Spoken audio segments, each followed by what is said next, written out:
So, you think your spouse is cheating. The best thing that you could do is find out if that's true. There's a lot of ways you can find out. But if you find out, don't confront your spouse. Don't tell your spouse you know. Hold on and talk to a divorce attorney first.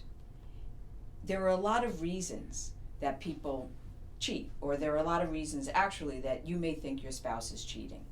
You see changes in their appearance.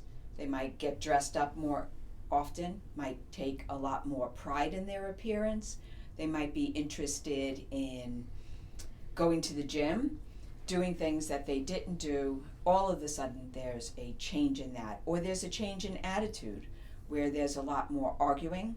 There is, or maybe the opposite, maybe no arguing, maybe indifference, but a change in attitude, a change in the interactions that your spouse has with you.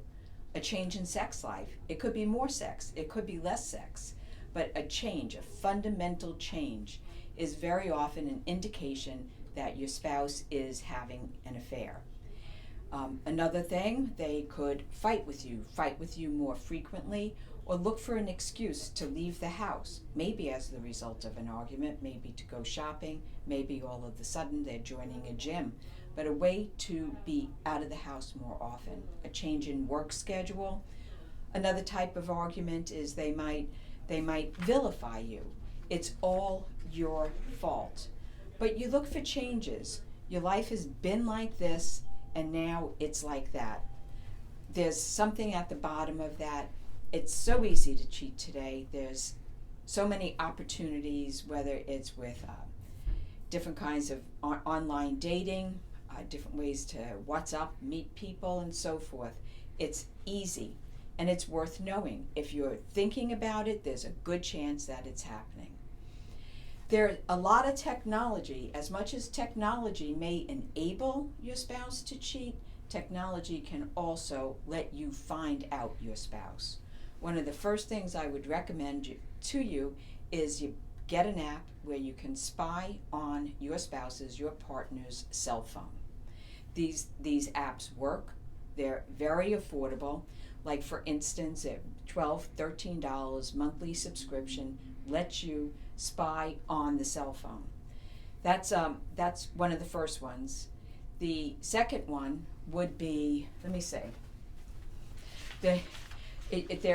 there's other types of technology that you can use. In addition to cell phone apps and using the cell phone, you get your hands on your spouse's cell phone if you see text messages and so forth. And one of the keys that might let you know that your spouse is cheating and you want to look at the cell phone, if all of a sudden your spouse becomes more secretive with the cell phone. You see him texting or looking at the screen a lot, maybe perhaps receiving and reading a lot of text where that didn't happen before. That is a clear indication you should get a cell phone app. You might also monitor your partner's social media activity. There's also apps, just Google it, where you can spy on Tinder messages and Instagram, or you can monitor Facebook Messenger or TikTok. There's a lot of communication that goes on this site. We catch people cheating in this office pretty regularly using these methods. Another thing that you can do is you can get a program, put it on your home computer, that monitors the keystrokes and lets you reenact them. Great way to get somebody's passwords. Great way to know who they're talking to and what they're saying. Another way is check the garbage. There's a lot of, usually nobody's thinking that you're going to look in the garbage, but you can find used pregnancy tests, used condoms, receipts, tags from clothing, from gifts, but you can look in the garbage. Very often there's good evidence that has just been thrown away, banking on the fact or the assumption you're not going to look in the garbage. Another easy way to find out if your partner is cheating is you look at the monthly statements, whether it's the credit card statement or the debit account statements. Take a look at them Are there restaurants there that you're not familiar with? Is there credit card or debit activity when you really thought that your spouse was at work? Take a close look at that, and that will give you some information. There may be hotel charges, for example, but this is how you collect this information.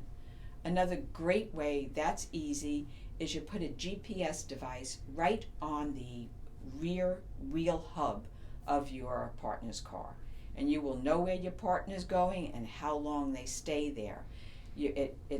These GPSs work in tandem with your computer and will give you a map of where he is or she is and how long they're there. You'll know the addresses, and from there you can just like back check and see who lives at that address or what hotel that address is at.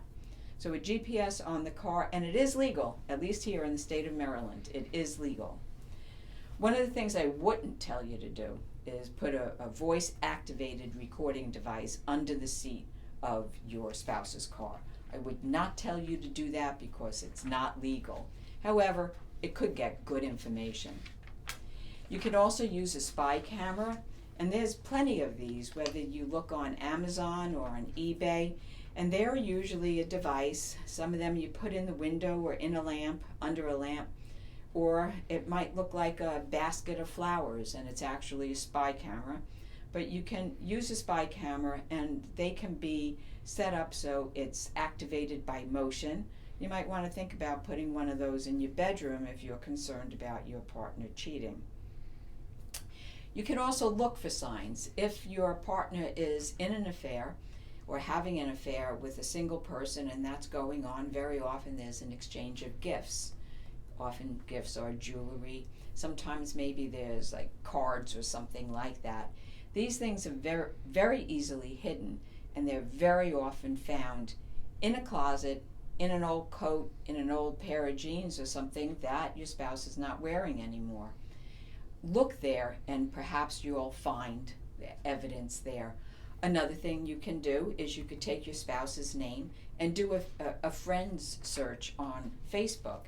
See who your spouse is friends with. Get a lot of information.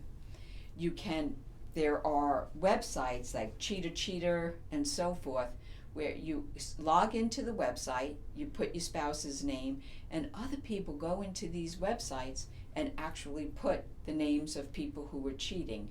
It's gratuitous information and it's worth getting. But the one thing that I'd like to leave you with, if you suspect your spouse is cheating and then you catch your spouse cheating, do not confront your spouse.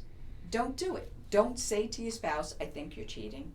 Don't say to your spouse, I caught you cheating. Talk to a lawyer and figure out what your options are, and then take a deep breath and think about what you want and where you want to go with the rest of your life relative to the person cheating on you. I wish you a lot of luck. Hope you find nothing, but if you do, give me a call.